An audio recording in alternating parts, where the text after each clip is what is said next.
কাজের ভিতরে হয় না, ফাঁকা কাজে ফাঁকা টাইম।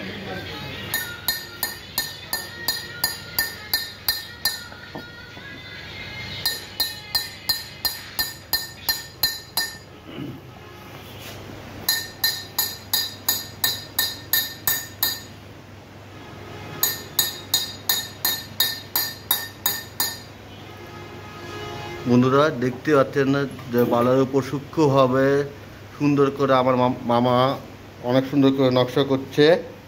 তো দেখুন কীভাবে সূক্ষ্মভাবে নকশা করছে। এটা খুব কঠিন কাজ। আমরা জানি যে নকশা খুব সহজ, কিন্তু আসলে সহজ না, অনেক কঠিন। কত সূক্ষ্ম কাজ করছে সেটা আপনি কাছ থেকে আমি করে দেখাচ্ছি। তো দেখুন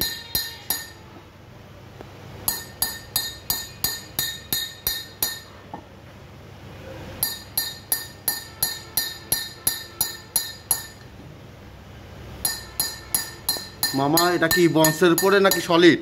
বঞ্চের উপরে মামা। মামা বলছে এটা হলো বন্সের উপরে চুড়ি, সানসেট চুরি, সানসেট। সানসেটের চুড়ি।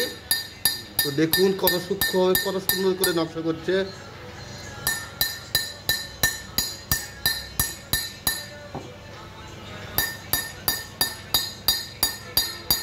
আর আমার ভিডিওটা ভালো লাগে থাকলে লাইক, কমেন্ট এবং শেয়ার করবেন, আর বেশি বেশি করে দোয়া করবেন যাতে মামা আরও সুন্দর করে নকশা করতে পারে, আরও সুন্দর আপনাদের সামনে আরও অনেক কিছু করে দেখাতে পারি। সেই দোয়া করবেন, আর মামার জন্য বেশি বেশি করে দোয়া করবেন।